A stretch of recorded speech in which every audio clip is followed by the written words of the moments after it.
नमस्कार, India voice देख रहे हैं आप। मैं हूं आपके साथ दिनकर आनंद। बुलेटिन की शुरुआत करते हैं बड़ी खबर के साथ। अतीक अहमद की पत्नी शाइस्ता प्रवीण को माफिया घोषित कर दिया गया है। प्रयागराज पुलिस ने शाइस्ता को माफिया घोषित कर दिया। पुलिस ने अपनी एफआईआर में शाइस्ता को लिखा माफिया अपराधी। एफआईआर में लिखा शाइस्ता प्रवीण अपने साथ शूटर रखती है। 5 लाख इनामी साबिर को शाइस्ता का शूटर बताया गया। धूमनगंज पुलिस ने 2 मई को थाने में एक एफआईआर दर्ज किया है। यातीन जाफर के घर छापेमारी के बाद पुलिस ने एफआईआर लिखी। जल्द ही माफिया सूची में शाइस्ता का नाम भी जोड़ा जाएगा। तो इस वक्त की अहम जानकारी इंडिया वॉइस पे आपके साथ साझा कर रहे हैं। शाइस्ता प्रवीण को लेकर बड़ी खबर आपको बता रहे हैं। अब प्रयागराज पुलिस ने अतीक अहमद की बीवी शाइस्ता प्रवीण को माफिया बताया है। माफिया अतीक के बाद अब उसकी पत्नी शाइस्ता भी माफिया बन गई है। पुलिस द्वारा आपको बता दें कि पुलिस ने एफआईआर दर्ज किया है। एफआईआर के मुताबिक शाइस्ता प्रवीण को माफिया अपराधी लिखा गया है। एफआईआर असद के दोस्त यातीन जाफर से पूछताछ के बाद सबूत छिपाने के मामले में दर्ज की गई है। साथ ही आपको बता दें कि शाइस्ता प्रवीण शूटर रखती है, इसको लेकर माफिया घोषित किया गया है। अब शाइस्ता प्रवीण लेडी डॉन भी माफिया की कैटेगरी में आ गई है। जल्द ही माफिया सूची में शाइस्ता का नाम जोड़ा जाएगा। आपको बता दें यह पूरा मामला 2 मई का है। 2 मई को एफआईआर दर्ज की गई थी धूमनगंज थाने में। यातीन जाफर जिस पर मामला दर्ज हुआ है वह असद के करीबी दोस्त रहा है। जांच में यह भी सामने आया कि यातीन ने उमेश पाल हत्याकांड के दिन असद का मोबाइल लखनऊ में इस्तेमाल किया था। तो बड़ी जानकारी इस वक्त की आपके साथ साझा कर रहे हैं इंडिया वॉइस पर। माफिया अतीक अहमद के बाद पत्नी शाइस्ता प्रवीण भी माफियाओं की सूची में जल्द आ सकती है। आपको बता दें एफआईआर में शाइस्ता के नाम के आगे माफिया लिखा गया है। जल्द ही यूपी सरकार द्वारा जारी माफिया लिस्ट में शाइस्ता का नाम भी जोड़ा जाएगा।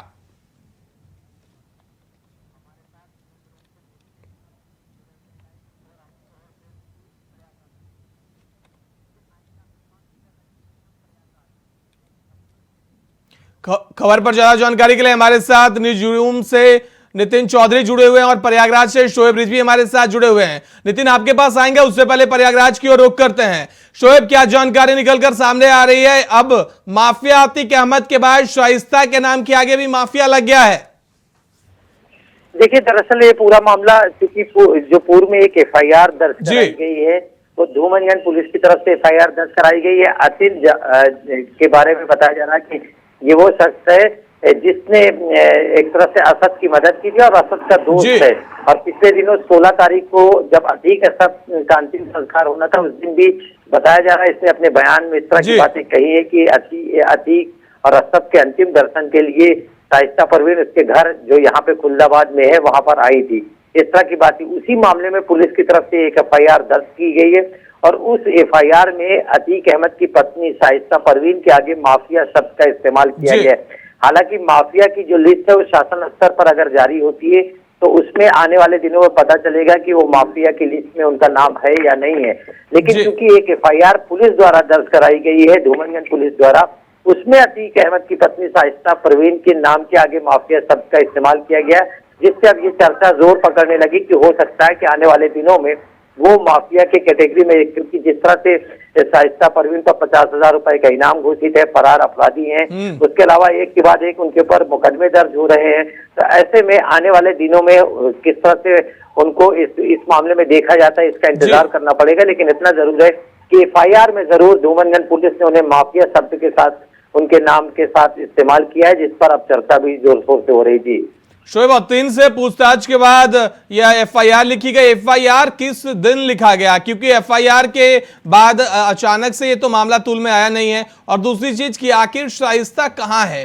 अतीक अहमद ढेर हो गया, असद ढेर हो गया, अतीक अहमद को जिस तरीके से तीनों शूटर ने अंजाम दिया, तो आखिर शाइस्ता कहाँ है? आखिर अतीक का साम्राज्य कितना बड़ा है? शाइस्ता को छुपा कौन रहा है? बिल्कुल, देखिए दिनकर, इस पूरे मामले में 2 चीजें हैं, 2 सवाल आपके हैं। पहले सवाल का जवाब ये कि यातीन जिसको एसटीएफ की टीम ने हिरासत में लिया था, पुलिस ने इससे जब पूछताछ की तो तमाम चीजों के बारे में इसने जानकारी दी है। उसी जानकारी में एक बात इसने ये भी बताई थी कि 16 तारीख को शाइस्ता परवीन उसके घर आई थी। क्योंकि यातीन अतीक के बहुत करीबी का बेटा है और फिलहाल वो जी। असद का दोस्त हुआ करता था, असद जिसका एनकाउंटर हो चुका। उसकी पूछताछ में जो बयान उसकी तरफ से आए हैं उसमें ये बातें निकल कर आई हैं। उसकी तरफ से बताया गया कि 16 तारीख को शाइस्ता परवीन प्रयागराज में मौजूद थी। वो अतीक अशरफ के अंतिम संस्कार में जाना चाहती थी, लेकिन पुलिस का दबाव बहुत था।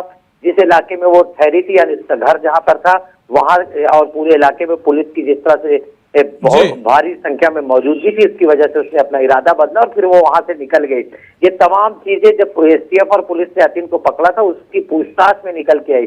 उसके बाद जो धूमनगंज पुलिस है उसने इस पूरे मामले में एक नई एफआईआर दर्ज कराई अतीन के इस बयान के बाद। उसी एफआईआर में शाइस्ता परवीन के बारे में माफिया शब्द का इस्तेमाल एफआईआर की कॉपी में किया गया है, जिससे तमाम चर्चाएं हो रही है। और जहां तक शाइस्ता परवीन की बात है, उस पर 50,000 रुपए का इनाम घोषित हो चुका है। तमाम तरह से कोशिशें की जा रही।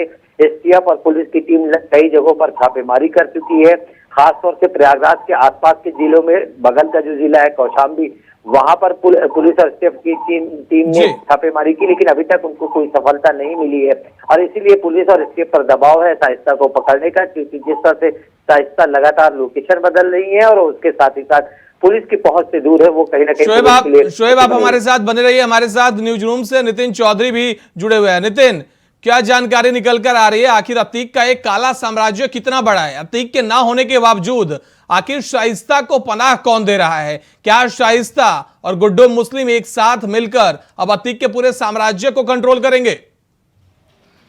देखिए दिनकर, बिल्कुल माफिया अतीक डॉन के जो अतीक अहमद और उसके भाई को जो है साम्राज्य जो है बहुत बड़ा है। इस तरीके से पुलिस जो पूरे मामले की छानबीन कर रही है। जितना बड़ा उसका साम्राज्य चल रहा था, जो काले कारनामे उसके चल रहे थे अब तक अतीक अहमद और उसके भाई के, तो पुलिस सभी पे जो है छापेमारी कर रही है कि आखिरकार जिस तरीके से शाइस्ता को जो है उसमें बताया गया कि शाइस्ता फरार चल रही है। शाइस्ता को जो है पूरी तरीके से पुलिस ढूंढ कर आने का नाकामयाब रही है। लेकिन बता दें कि शाइस्ता परवीन को पुलिस के जो है अलग अलग ठिकानों पर उसकी छापेमारी कर रही है। लेकिन उसके बाद शाइस्ता के करीबी 1 महीने यूपी पुलिस की छका रही है, लेकिन उसके बाद भी यूपी पुलिस के हाथ अभी तक खाली चल रहे हैं। लेकिन आज जो शाइस्ता परवीन को जो है पुलिस ने जो है माफिया घोषित कर दिया, उसके नाम के पीछे माफिया भी लगा दिया गया है। तो उसी पर साफ तौर पर आप देखना यही होगा कि आखिरकार यूपी पुलिस कब तक उसे गिरफ्तार करेगी। 1 महीने से लगातार जो है शाइस्ता परवीन फरार चल रही है।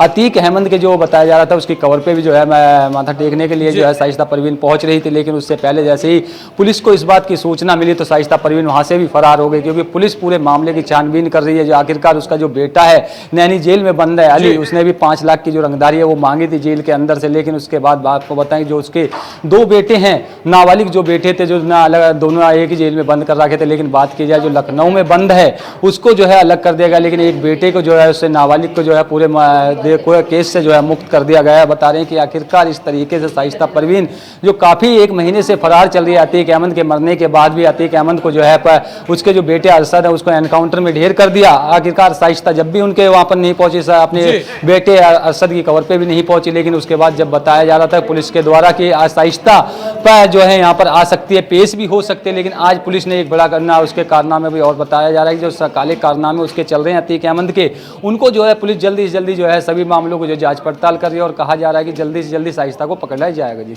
नितिन, आप हमारे साथ बने रहिए। शोएब, आप भी हमारे साथ बने रहिए। इस बीच एक बड़ी खबर सामने आ रही है। उमेश पाल मर्डर केस से जुड़ी बड़ी खबर सामने आ रही है। अतीक के बेटे को पुलिस रिमांड में लेने की तैयारी चल रही है। उमेश पाल हत्या में जेल में साजिश रचने का आरोप में रिमांड में लेने की तैयारी कर रही है पुलिस। 5 करोड़ रंगदारी मांगने के आरोप में नैनी जेल में बंद है अतीक का बेटा।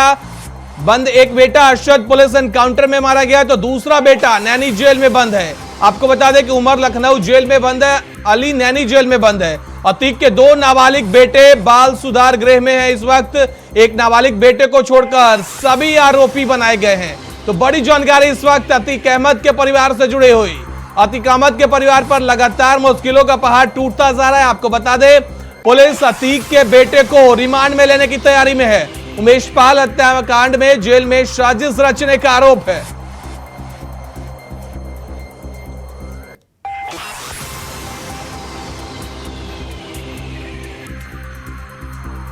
एक और बड़ी खबर इस वक्त के सामने आ रही है। आयशा नूरी अतीक अहमद की बहन के सरेंडर एप्लीकेशन पर सुनवाई टल गई है। अतीक की बहन की सरेंडर एप्लीकेशन पर सुनवाई टल गई। 2 दिन बाद सरेंडर एप्लीकेशन पर फिर से सुनवाई की जाएगी।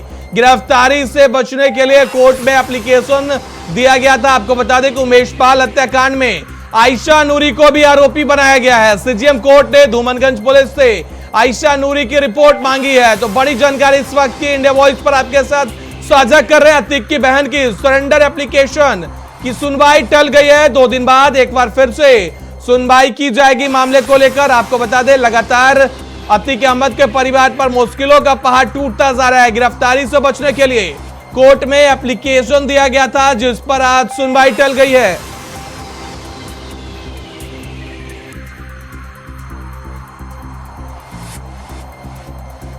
तो सीजीएम कोर्ट ने धूमनगंज पुलिस से मामले में रिपोर्ट भी मांगी है। हमारे साथ लगातार शोएब रिजवी हमारे संवाददाता प्रयागराज से जुड़े हुए हैं। शोएब, बैक टू बैक लगातार माफिया अतीक अहमद के परिवार पर मुश्किलों का पहाड़ टूटता जा रहा है। उसके बेटे को रिमांड में लेने की तैयारी है, तो वहीं सुनवाई भी टल गई है एप्लीकेशन पर। आखिर कब तक पुलिस का शिकंजा चलेगा, जब तक फरार रहेगी शाइस्ता? बिल्कुल, देखिए, जहाँ तक अली की बात है, अली फिलहाल एक रंगदारी के मामले में नैनी जेल में बंद है। उस पर आरोप था कि उसने एक शख्स को डराया धमकाया था, जिसके बाद एफआईआर दर्ज हुई थी और अली को गिरफ्तार किया गया। क्योंकि अब अतीक अशरफ की हत्या हो चुकी है, पुलिस कस्टडी में उनकी हत्या हो चुकी है, उसके बाद कहीं ना कहीं जो अतीक के परिवार के बचे हुए सदस्य हैं उन पर लगातार शिकंजा कसता है। उसी कड़ी में अब ये भी सूत्रों के हवाले से खबर निकल कर सामने आ रही है कि आने वाले दिनों में हो सकता है अली को भी रिमांड पर पुलिस टीम ले, क्योंकि अली के बारे में कहा जाता है कि इस पूरी घटना जो उमेशपाल की हत्या हुई थी उसकी जानकारी उसके पास थी, और शायद इस तरह की चीजें सूत्रों के हवाले से निकल कर आ रही कि जो शूटर थे उनके कांटेक्ट में वो था। तो इन तमाम पहलुओं से पूछताछ करने की उम्मीद की जा रही है कि इन विषयों पर हो सकता है कि जल्दी रिमांड पर लेकर के उससे पूछताछ की जाए, ये चर्चा है। वहीं जो आयशा नूरी है, वो अतीक की बहन है, उन पर शूटर्स की मदद करने और उनको फाइनेंस करने का आरोप था, जिसको लेकर के वो आरोपी बनाई गई हैं।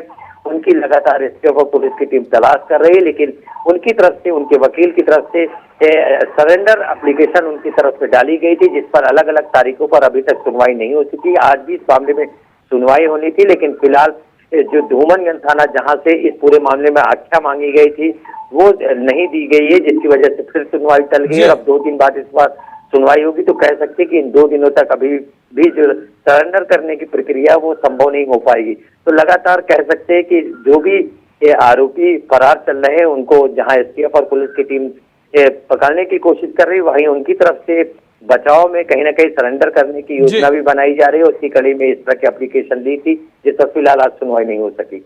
बहुत बहुत धन्यवाद आपका हमारे साथ जुड़ने के लिए, खबर पे ज्यादा जानकारी देने के लिए। तो लगातार अतीक अहमद के परिवार पर मुश्किलों का पहाड़ टूटता जा रहा है। उसकी बहन आयशा नूरी की भी एप्लीकेशन की सुनवाई टाल दी गई है। वक्त तो चला एक छोटे से ब्रेक का, ब्रेक के उस पार भी खबरें लगातार जारी है। ब्रेक के बाद एक बार फिर से आपका स्वागत है। बड़ी खबर सामने आ रही है, दिल्ली के पूर्व डिप्टी सीएम मनीष सिसोदिया से जुड़ी हुई। मनीष सिसोदिया की न्यायिक हिरासत फिर से बढ़ा दी गई है। सिसोदिया की न्यायिक हिरासत 23 मई तक बढ़ा दी गई है। राउज एवेन्यू कोर्ट ने न्यायिक हिरासत बढ़ाई है। मनी लॉन्ड्रिंग मामले में हिरासत बढ़ाई गई है। तो बड़ी जानकारी इस वक्त की आपके साथ साझा कर रहे हैं। दिल्ली के पूर्व डिप्टी सीएम मनीष सिसोदिया को एक्साइज पॉलिसी मामले में कोर्ट से फिर से बड़ा झटका मिला है। उनकी न्यायिक हिरासत को 14 दिन के लिए बढ़ा दिया गया है। बता दें कि दिल्ली के राउज एवेन्यू कोर्ट ने मनीष सिसोदिया की न्यायिक हिरासत को 23 मई तक के लिए बढ़ा दिया है। 15 दिन की न्यायिक हिरासत बढ़ाने के साथ ही राउज एवेन्यू कोर्ट ने ईडी से सिसोदिया को चार्जशीट की ई कॉपी देने के लिए भी कहा है। न्यायिक हिरासत खत्म होने पर आपको बता दें कि आज कोर्ट में मनीष सिसोदिया को पेश किया गया था। ईडी शराब घोटाले मामले में मनी लॉन्ड्रिंग के एंगल को भी जांच कर रही है। सबसे पहले आपको बता दें कि सीबीआई ने सिसोदिया को 23 फरवरी को गिरफ्तार किया था। पूर्व सीएम तिहाड़ जेल में फिलहाल बंद है। लगातार पूर्व सीएम की मुश्किलें बढ़ती नजर आ रही है। मनीष सिसोदिया को आज फिर से राउज एवेन्यू कोर्ट से कड़ारा झटका मिला है। सिसोदिया की न्यायिक हिरासत 23 मई तक के लिए बढ़ा दी गई है। आपको बता दें कि शराब घोटाला मामले में मनीष सिसोदिया को 23 फरवरी को 8 घंटे की लंबी पूछताछ के बाद गिरफ्तार किया गया था। छत्तीसगढ़ के मुख्यमंत्री भूपेश बघेल अपने निवास कार्यालय परिसर में आयोजित आभार कार्यक्रम में शामिल हुए। यह कार्यक्रम बहुप्रतीक्षित नियुक्ति आदेश जारी होने पर जल संसाधन विभाग के लिए चयनित चयनित उप अभियंता और ऊर्जा विभाग में नवनियुक्त जूनियर इंजीनियरों और डाटा एंट्री ऑपरेटरों द्वारा आयोजित किया गया था। आपको बता दें, कोर्ट का आदेश जारी होने के बाद मुख्यमंत्री के निर्देश पर ऊर्जा विभाग और जल संसाधन विभाग के चयनित उप अभियंताओं के नियुक्ति आदेश जारी किए गए थे। साथ ही ऊर्जा विभाग के डेटा एंट्री ऑपरेटर के डॉक्यूमेंट का सत्यापन भी किया जा रहा है। लड़की ने ये कहा, कोई खैरागढ़ का कोई लड़का था, उन्होंने भी अपनी बात रखी थी। कोई इंजीनियर बनना चाहता है, कोई टीचर बनना चाहता था, सबकी अलग अलग तैयारियां थी।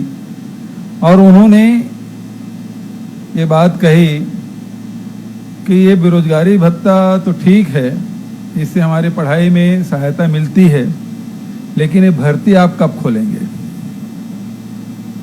और उसी मंच से जब मुझे बोलने के लिए आमंत्रित किया गया, तब मैंने कहा कि यदि न्यायालय से आदेश आ जाए तो दूसरे दिन के समाचार पत्रों में भर्ती के विज्ञापन भरे पड़े रहेंगे। और हुआ यही, मैंने 30 तारीख के बाद कही और 1 तारीख को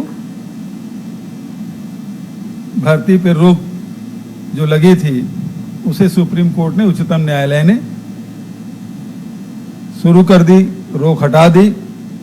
और आप देखेंगे कि लगातार भर्तियों के विज्ञापन सभी विभागों में, जिन जिन विभागों में वैकेंसी थी वो सारे भर्तियों के आदेश निकाल रहे हैं। और जिनका पीएससी में, व्यापम में जिनका सिलेक्शन हो गया था, केवल आरक्षण के चलते नई भर्ती हम नहीं कर पा रहे थे, तैयारी पूरी थी।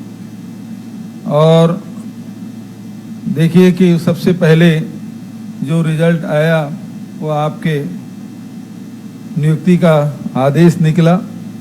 और सरकार चाहती है कि जितने खाली पद हैं उसकी भर्तियां करें और नए छात्र छात्राओं को शासन की ओर से अवसर मिले। और उस दिशा में हम लोगों ने प्रयास शुरू कर दिया है। लगातार भर्तियां प्रारंभ हो चुकी है और उसके विज्ञापन निकल रहे हैं। तो आजकल तो सोशल मीडिया का ज़माना है, तो कई लोग लिख रहे हैं। खबर संभल से है, जहां जिले में स्वास्थ्य विभाग की बड़ी लापरवाही की तस्वीर सामने आई है। बता दें, जिले में एक महिला के परिजनों ने चिकित्सक पर गर्भवती महिला का ऑपरेशन कर गर्भाशय निकालने का आरोप लगाया है, जिससे गुस्साए परिजनों ने अस्पताल में जमकर हंगामा काटा और सीएमओ ने पूरे मामले की जांच कराकर कार्रवाई की बात कही है। यह पूरा मामला बहजोई स्थित सामुदायिक स्वास्थ्य केंद्र का बताया जा रहा है।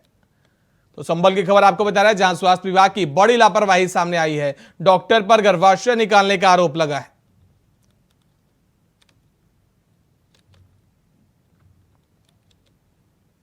उत्तर प्रदेश के ग्रेटर नोएडा में सोमवार सुबह महिंद्रा गाड़ी के शोरूम में आग लग गई। सूचना पर थाना पुलिस और फायर ब्रिगेड की कई गाड़ियां मौके पर पहुंच गई। आग लगने से 2 गाड़ियां जलकर राख हो गई। आशंका है कि आग शॉर्ट सर्किट के कारण लगी है। जानकारी के मुताबिक ग्रेटर नोएडा के बीटा 2 में महिंद्रा का शोरूम है। यहां सोमवार को किन्हीं कारणों से आग लग गई। शोरूम के कर्मचारियों ने तत्काल पुलिस को मामले की जानकारी दी। तो ग्रेटर नोएडा की तस्वीरें दिखा रहे हैं आपको टीवी स्क्रीन पे, जहां महिंद्रा शोरूम में भीषण आग लग गई। बीटा 2 में कार का यह शोरूम स्थित है। हालांकि शॉर्ट सर्किट से आग लगने की आशंका जताई जा रही है। तो इंडिया वॉइस पर आप एक्सक्लूसिव तस्वीरें देख रहे हैं ग्रेटर नोएडा के बीटा 2 थाना क्षेत्र की, जहां महिंद्रा शोरूम में भीषण आग लग गई। शॉर्ट सर्किट से आग लगने की आशंका जताई जा रही है।